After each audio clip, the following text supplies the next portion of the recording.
October 22nd, 1885. It was Thursday evening, a few days after the Durga Puja. Sri Ramakrishna sat on his bed in his room on the second floor with Dr. Sakar, Ishan, and other devotees.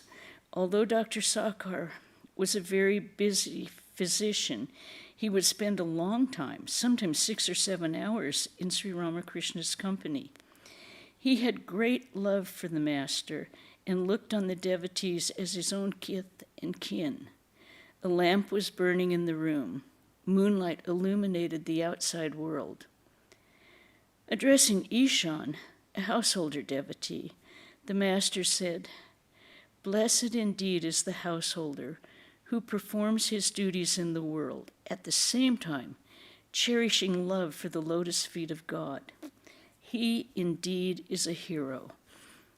He is like a man who carries a heavy load of 2 mounds on his head, and at the same time watches a bridal procession. One cannot lead such a life without great spiritual power." And people asked if Ramakrishna thought householders could realize God. Here he's telling you, they're telling you. Again and again, such a man is like the mudfish who lives in the mud, but is not tainted by it. I'm sorry, there was a note on Zoom. Further, such a householder may be compared to a waterfowl. It is constantly diving underwater. Yet by fluttering its wings only once, it shakes off all trace of wet. But a man must practice some spiritual discipline in order to be able to lead a detached life in the world. It is necessary for him to spend some time in solitude, be it a year, 6 months, 3 months, or even 1 month. In that solitude, he should fix his mind on God and pray with a longing heart for love of God.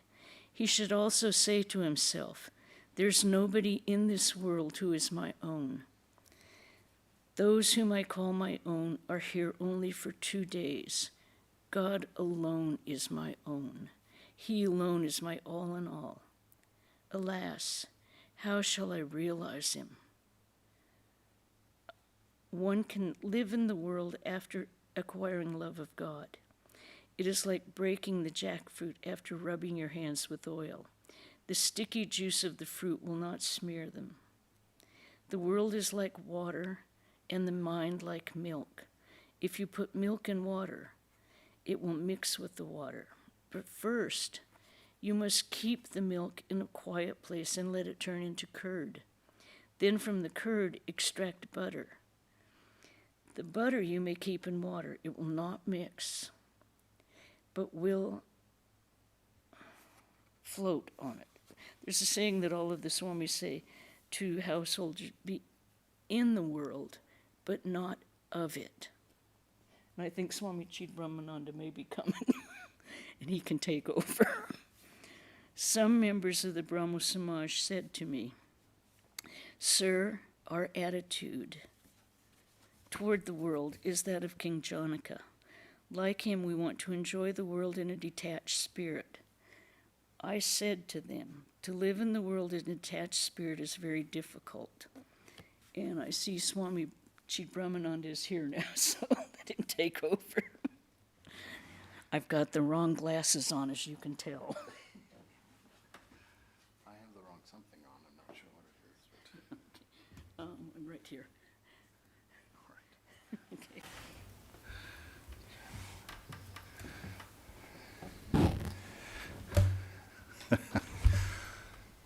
All right. Good evening.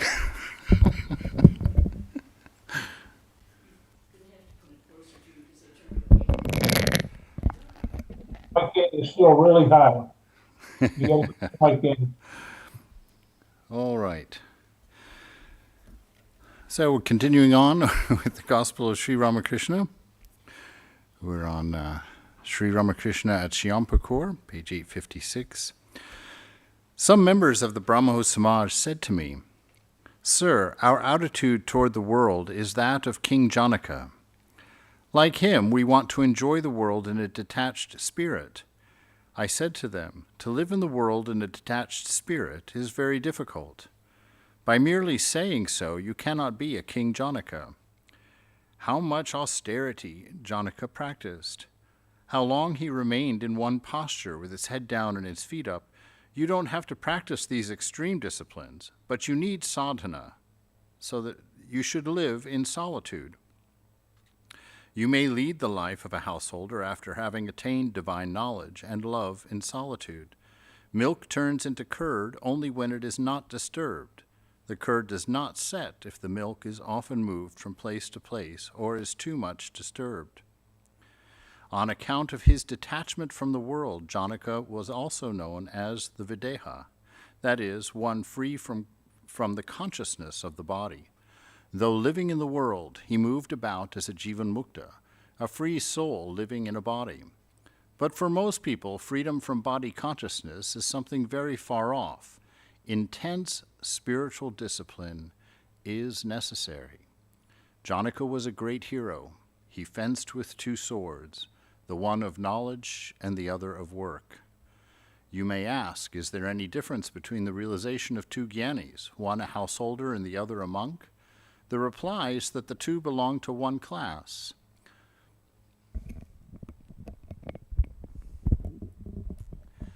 Both of them are jnanis. They have the same experience, but a householder jnani has reason to fear. He cannot altogether get rid of his fear as long as he has to live in the midst of lust and greed, woman and gold.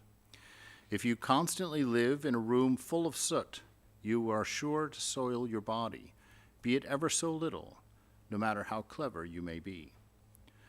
All right, this is one of really one of the most sobering and difficult passages, actually. But it's one that's very apropos because having been born and raised in the West, I'm going to say that we're at a little bit of a disadvantage in that we're used to things coming so quickly and easily to us, you know. We don't have that consciousness of the East where an apprentice is taken on by a teacher. And, I was reading a book on Japanese painting. And in that book, I was reading that for the first 10 years of an apprentice's practice on learning that painting, that he just simply was allowed to draw lines with his paintbrush across the paper over and over and over again, millimeters of an inch apart, and that he was not able to paint anything else until his teacher saw that all of his lines were exactly the same thickness all the way across. This was with ink and a brush, so you can understand. And that he spent 10 years doing that. And then he had to learn to draw 5 different elements. I don't remember what all 5 of them were, but one of them is a chrysanthemum, one of them is a koi, one of them is bamboo. And he has to go through and master each one of them before he can go on to the next one. When he has finally gone through, 20 or 30 years of apprenticeship, he's allowed to draw something on his own. But the theory behind Japanese painting was not to draw something as it looked, but to capture the essence of something and put it in the painting. And so that when you look at water in a Japanese painting, you can see that it's stylized, but there's no doubt that it's water. It's that intensity of focus, that intensity of practice, that excellence that really, for good or for bad, Western culture really doesn't embody at this point. We've taken a very different route on that. But in spiritual life, it's important to know that yes, everyone can realize God and everyone will realize God. But that it's like the art of a Japanese painter. You have to do the work to be able to hold your mind, steadily on a single thought of the divine, so that you can see and experience the more subtle truths of your inner world, where we don't spend any time. I mentioned, I think, in a lecture a couple weeks ago, that when you start closing your eyes and going in to do practice, that really, you just see that warm, mushy world, right? A red world with your eyes closed like that. It's not until you go in and begin to understand the distinctions between how your mind interacts with you, how you are the observer of mind, and how the mind interacts with body and the body with mind, and how they're closely linked and are in constant communication, and that when desires arise, they always arise from body or mind, but not from the self. And you come to know that, and by knowing that through experience, you begin to separate yourself from the desires of the body and the mind, and they aren't as powerful over you. They don't hold as much sway over you, because you no longer are seeing them or observing them as being your desires. You understand that they're just impulses of the organs in the body, and that the thoughts of the mind are just excretions of an organ that produces thought, right? And so you are able to withdraw yourself from this sense to the point that you lose consciousness of body, to the point that you forget that you're a body. That's the level of practice for someone on the path of jnana that is necessary, for realization. Now, on bhakti, that level of purification isn't as necessary because the path and the goal are the same. It's pure love. And it's more of a natural flow to us because we are of the nature of love. Because everything in this world, you look at every single song, you look at every single novel, every single poem. What's it about? It's about love in one of its forms or another. It is the one thing that we desire. And so in bhakti, it's a little bit, it's less of an arduous path, and it's more effective, Ramakrishna says, simply because of the fact that in this day we don't have the means for that level of practice for God realization. This is why Ramakrishna says that bhakti yoga is the most effective and fastest path to God in this time, because we don't have the time to put into it. He says, in this age, the stomach is king, and we have to work to feed it constantly. You see, and so to live in an environment where you can actually forget that you have a body, where you can actually sit and become so pristinely aware of your inner workings that you see clearly that you are not a body and that you are not a mind, but that you are a spirit, that's simply not reasonably possible in our time.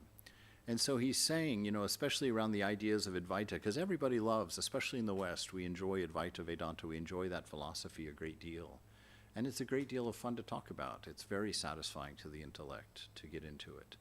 But being able to know the philosophy, to discuss the philosophy, and even to have faith in the philosophy is not going to take you there. It doesn't happen in the mind. Our realization doesn't happen as an arrangement of thinking, as a categorization of thoughts and ideas. It happens when we have the ability to withdraw ourselves from the mind, and to see that space. Well, if you're doing Raja Yoga, it's slowing down thoughts enough so that when one thought ends before the next one begins, through that inter-thought space, God can be seen. In Jnana Yoga, it's going in and seeing clearly the separation of self from the body and from the mind, and being able to withdraw yourself and understand that you have always been the observer of it, and being able to hold the mind in that space, hold the thought on that point, so that the subtle truths can become become part of your awareness about yourself. In Karma Yoga, it's forgetting past, it's forgetting future, being squarely in the moment, and seeing things not as a product of cause and effect that we're trying to manipulate to fulfill desires or needs or a perceived lack in the moment. It's living only in the moment, understanding and surrendering to its perfection, not to a body, because the moment is hardly ever perfect for your body. Not to your mind, because the moment is not often perfect for a mind, but the moment is always perfect to the self, right? And so the practice is a serious matter, and our spiritual life is a serious matter. Now, the thing that gives us lots of space is the idea of reincarnation, so you don't have just one life to fix it up.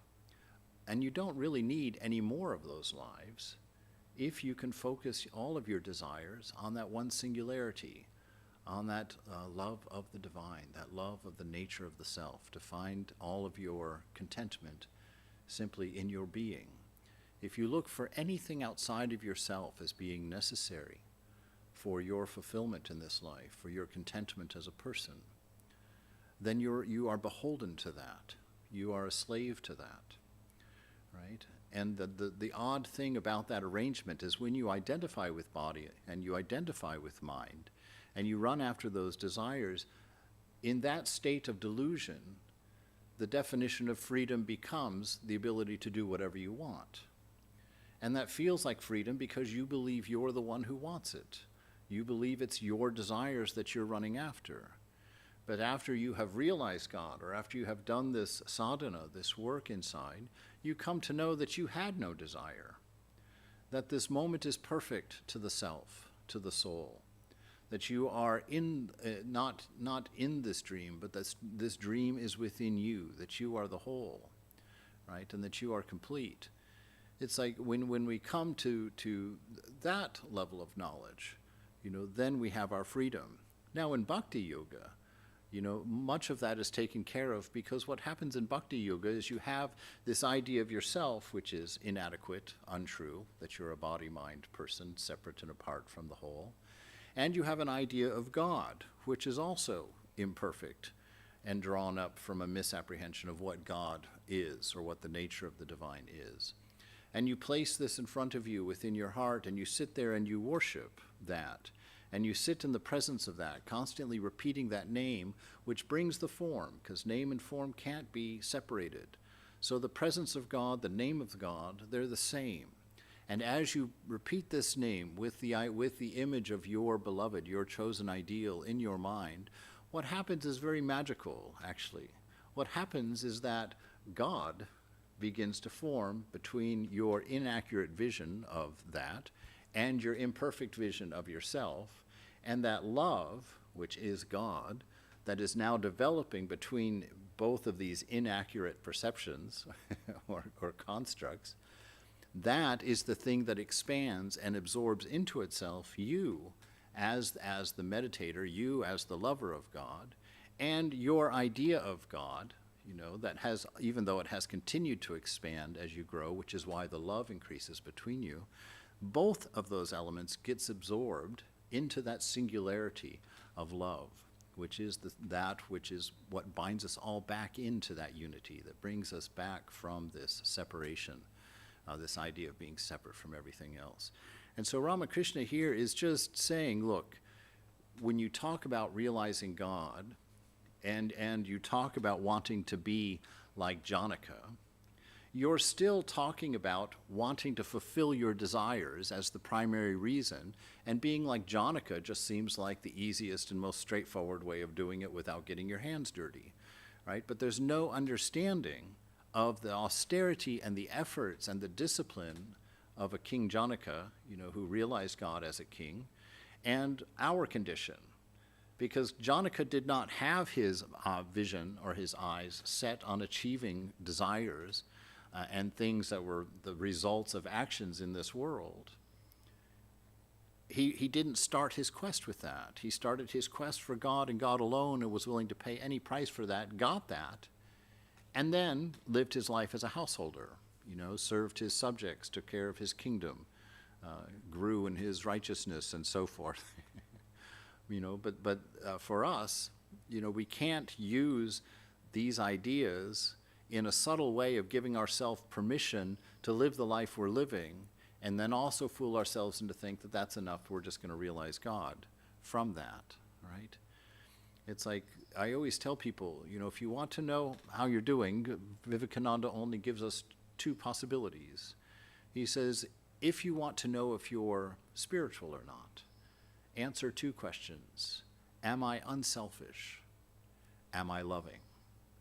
Those are the two questions that Vivekananda gives us to ask ourselves if we want to measure our spiritual life.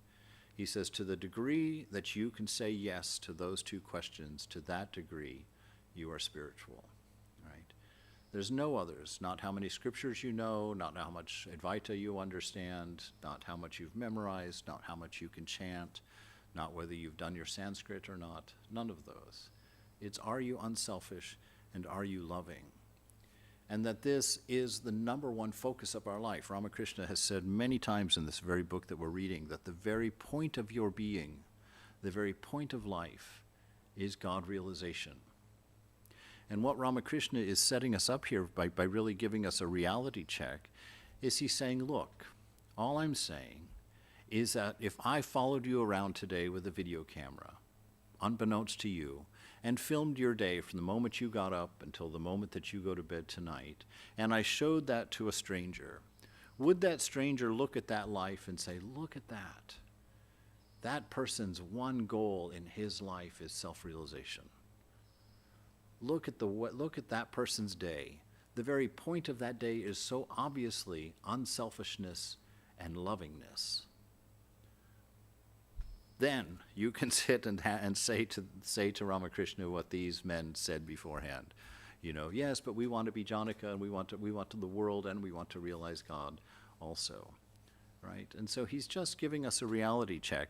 Now, mind you, don't be discouraged, because this reality check does not do away with the love of God, the grace of God. Ramakrishna says those who have come to this place, will realize him in this lifetime, if not before death, then at the moment of death. It's a promise that he's made in a few places, and a promise that the Divine Mother also encouraged. So it's not a matter of despair. Don't look at that and think, oh my God, I can never do this, right? Look at that intensity of that, because it's true. you can't do it, right? We've got all of our karmas and our samskaras and our confusions that we haven't cleared up. But how do we do this? We do it by grace, right? A grace that we grow in by understanding the nature of an unconditioned love. And so in our bhakti, we sit there in the presence of the divine, in surrender, knowing we have nothing, knowing we cannot do this, knowing that surrender is our only option. And what happens when we face that reality and we sit there in the presence of God? The ego breaks. Because the ego has been the liar that has said, you can do this, I got this. You're a nice person, you're a good person, you're a sweet person, you're doing better than everybody else. Look how many people are in the auditorium today out of all the number of people in Santa Barbara. You've got it going on, right? But we have to surrender, we have to understand that that is bunk, that we're all in a condition here. Our loves and our delusions are tying us to slavery, and that we don't know how to get free. And we have the wrong idea of freedom to begin with, because that's part of the delusion, that's part of the result of being deluded, to think that freedom is to do whatever you want, right? That's what the whole world is doing. And how much love is being produced? Look at the condition we're in these days. Where is the love?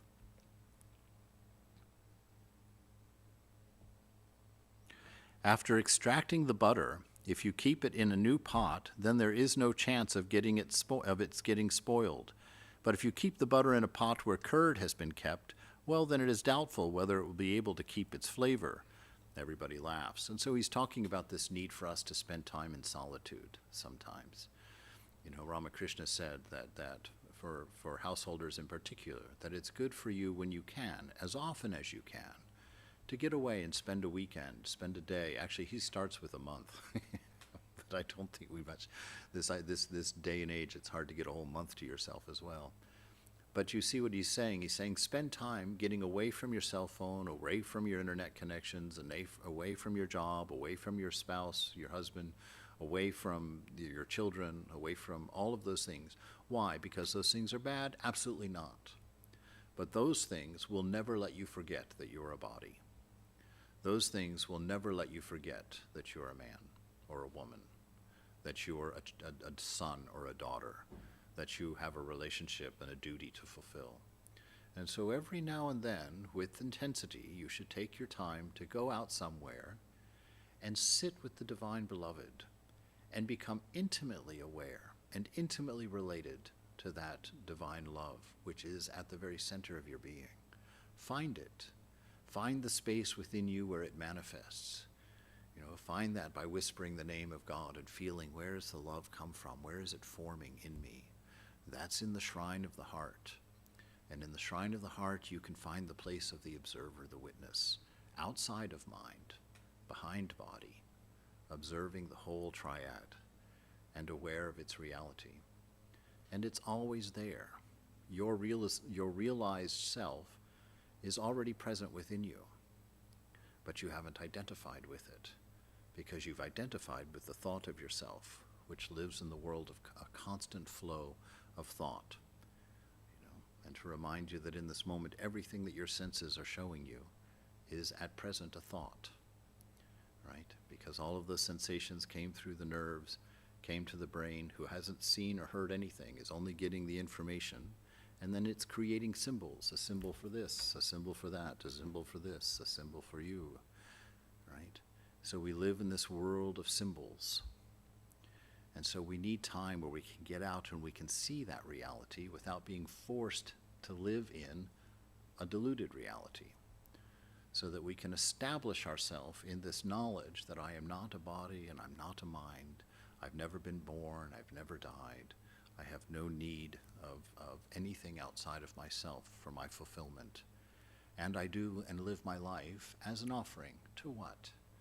To this beautiful love and opportunity that's given to us through this life in response to Mother giving us realization, the divine beloved giving us freedom, the real sense of freedom. And he's saying that, the reason that this time away and time alone will help you do it, it's like the reason you have to churn butter, from milk. It's very hard to get milk or butter out of the milk before it's churned, but after it's been churned, it's clearly separate. Right? So that's indicating you're clearly separate from body-mind. You see it clearly because you've done the churning, you've done the practice, the sadhana. And through that knowledge, you break free of the habits that have drawn you into this continual cycle of delusion. Going and trying to find things outside of yourself that are going to fulfill you, whether it's a husband, a wife, a princess, a prince charming, a bigger car, a bigger house, a friendlier friend. Don't look outside of yourself. God is within, and God is everything for you. When they parch rice, a few grains jump out of the frying pan to the ground. These are white, like malika flowers, without the slightest stain on them. But the grains that remain in the pan are also good, though not as immaculate as the fresh malika flower. They are a little stained. In the same way, if a monk who has renounced the world attains divine wisdom, he appears as spotless as the white flower. But one who stays in the frying pan of the world after attaining knowledge may get a little bit of a blemish. And again, everybody laughs. Once a Bhairavi came to King Janaka's court. At the sight of the woman, the king bent his head and cast his eyes to the ground. At this, the Bhairavi said, "O Janaka, even now you are afraid of a woman?" Through perfect knowledge, a man becomes like a child, 5 years old. He does not know the distinction between a man and a woman. Although a Jnani living in the world may have a little blemish, yet this does not injure him. The moon undoubtedly has dark spots, but these do not obstruct its light. After realizing God, some souls perform work in order to teach men. Janaka, Narada, and others like them belong to this group. But one must possess power in order to be able to teach others. The sages of old were busy attaining knowledge for themselves, but teachers like Narada went about doing good to others. They were real heroes. A worthless stick floating on the water sinks under the weight of a bird, but a heavy and substantial log floating on the water can support a cow, a man, or even an elephant. A steamboat not only crosses the water itself, but carries many human beings with it. Teachers like Narada may be compared to that heavy log of wood or the steamboat. One man, after eating a tasty morsel, removes every trace of it by wiping his face carefully with a towel, lest anyone should know. Everyone laughs. Another, again, having got a mango, not only enjoys it himself, but he shares it with others. So he's just talking about, when do you know if you're a teacher, right? I remember in the monastery, oh my gosh, I don't know how many, I'd been in for, 12 or 13 years at that point. And my father called right, and was talking to me, and he asked me what I was up to, and I said, oh, I was just weeding out in the garden. I'm about to come in and prepare lunch. And he says, I've been calling you regularly for this whole time that you've been up in that monastery of yours. And he says, you're always mopping floors or cleaning toilets or weeding a garden. He says, you're 45 years old. When are you going to do something with your life? Why don't they let you teach? Right? Why are you not doing something important? I hung that phone up and I was just like, he's right.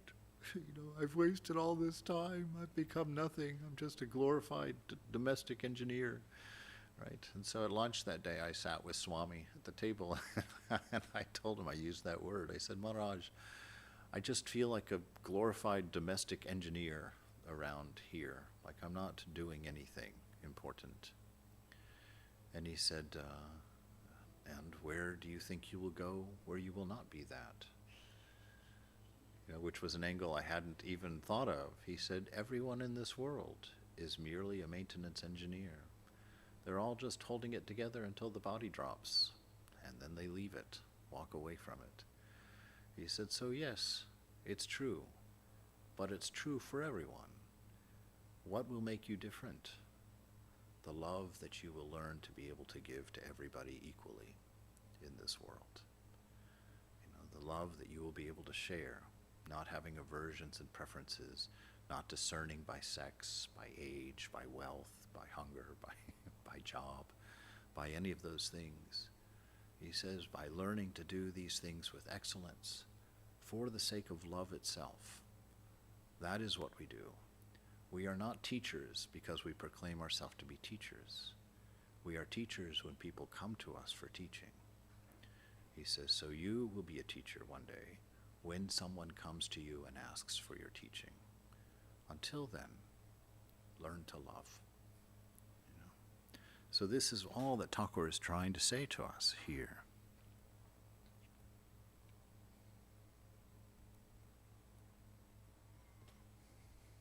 Oh, goodness, I've lost my place. Jnana makes a man speechless. He closes his eyes and sheds tears. Then he needs bhakti. Master, bhakti may be likened to a woman who has access to the inner court of a house. Jnana can go only as far as the outer rooms. Doctor, all women are not allowed to enter the inner court, for instance, prostitutes, hence the need of jnana. Master, a man may not know the right path, but if he has bhakti, or love for God, and the desire to know God, then he attains him through the force of sheer bhakti, sheer love. Once a sincere devotee set out on a pilgrimage to the temple of Jagannath in Puri. He did not know the way. He went west instead of south. He no doubt strayed from the right path, but he always eagerly asked people the way, and they gave him the right direction, saying, oh, this is not the path, follow that one. At last the devotee was able to get to Puri and to worship the deity. So you see, even if you are ignorant, someone will tell you the way, if you are earnest. Doctor, but the devotee in his ignorance did lose his way. Master, yes, such a thing happens, no doubt. But a man reaches the goal in the end. A devotee, has God form or is he formless? Master, God has form, and again he is formless. Once upon a time a sannyasi entered the temple of Jagannath. As he looked at the holy image, he debated within himself whether God had form or was formless. He passed his staff from left to right to feel whether it touched the image. The staff touched nothing. He understood that there was no image before him. He concluded that God was formless. Next, he passed the staff from right to left, and it touched the image. The sannyasi understood that God has form. Thus he realized that God has form, and again is formless. But it is extremely difficult to understand this. Naturally, the doubt arises in the mind. If God is formless, then how can he have form? Further, if he has form, why does he have so many forms? Doctor, God has created all these forms in the world, therefore he himself has a form. Again, he has created the mind, therefore he is formless. It is possible for God to be everything. Master, these things do not become clear until one has realized God. He assumes different forms and reveals himself in different ways for the sake of his devotees. A man kept a solution of dye in a tub. Many people came to him to have their clothes dyed. He would ask a customer, "What color should you like to have your cloth dyed?" If the customer wanted red, then the man would dip the cloth in the tub and say, "Here is your cloth dyed red." If another customer wanted his cloth dyed yellow, the man would dip his cloth in the very same tub and say, "Here is your cloth dyed yellow." If a customer wanted his cloth dyed blue, the man would dip it in the very same tub again and say, "Here is your cloth dyed blue." Thus he would dye the cloths of his customers different colors by dipping them all in the same solution. One of the customers, farther back in line, watched all of this with amazement. The man asked him, "Well, what color do you want for your cloth?" The customer said, "Brother, dye my cloth the color of the dye that is in your tub." And everyone laughs, right? Now this, before we go on, this is really lovely here. This cloth that you're dyeing is your mind, right? And that tub that you're dyeing it in is this world. And based on what you want, what you desire in this world, that will become the color of your mind. And that will be how you play out your karma in this world. But when you go because you've developed dispassion, you've understood that the desires of your body and mind are not yours, you go and you say, "I have no preference of color. I want what is real. I want the color that's in the tub already," right? Then at that point, you get your freedom. At that point, you can put that thread of the needle through the eye of the needle without any of the hairs sticking out. And so our practice is for that alone. Practice is not for God realization. It's for breaking our attachment to egoism, breaking our need to be separate and apart from the whole, breaking our need to feel in control and in charge, breaking our need to fix problems that aren't there, that we have imagined or created in our life just by our actions and our thoughts. Right?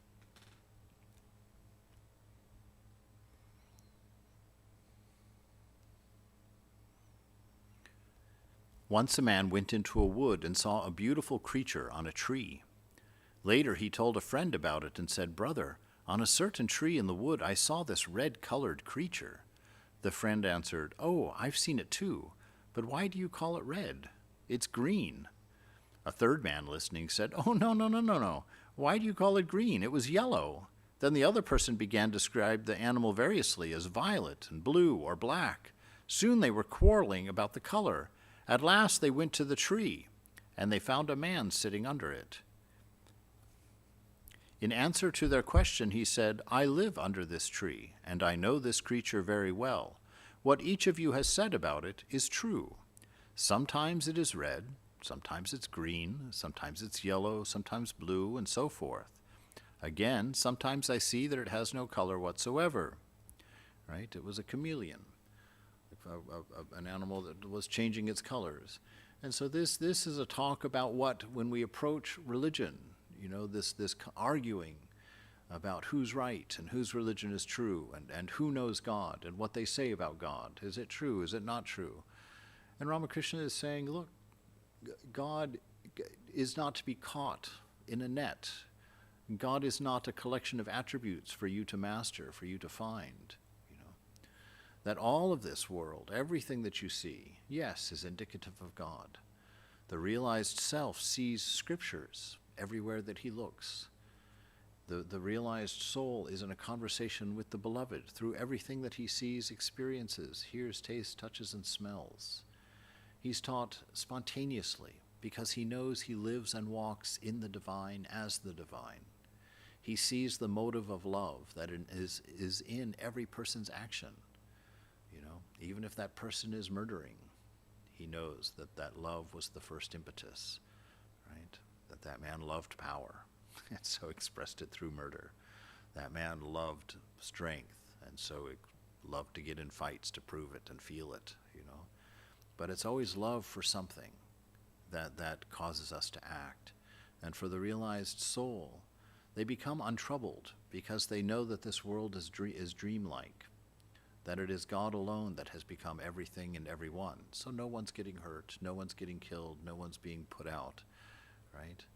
And that love remains that motive. And so the realized soul can see that, and the realized soul can be free in this world, full of joy in this world, because he knows it to be dreamlike, and he knows that its nature is love, right? But if you haven't reached that state, it's not yours to tell people that, right? You can't go to somebody in a concentration camp and say, oh, this is all done by love. Don't worry, right? We don't have that right, because we don't know this. We don't know this in ourself, right? We won't know it in ourself until we have a situation like that. And if you can rise with a smile in the concentration camp and be a servant and a lover in that circumstance, then you can say that, right? It's that way with karma. There's no way we can know each other's karmas. We can't even know our own, actually. Swami Prabhupada, I just throw this out there because I do every time I think of karma. He said that karma was not what happens to you. He says that is a wrong understanding. Karma is what you're able to do with what happens to you. If you've got good karma, you can take your circumstance and make gold out of it. If you've got bad karma, no matter what your circumstances are, you will create poison from it, right? The law of karma is not there to explain where you're at. The law of karma is there to tell you that you are in charge of your destiny. That which you think right now, that which you do right now, will determine your course. And so occupy this moment. Put your heart into it. Understand the nature of God all around you.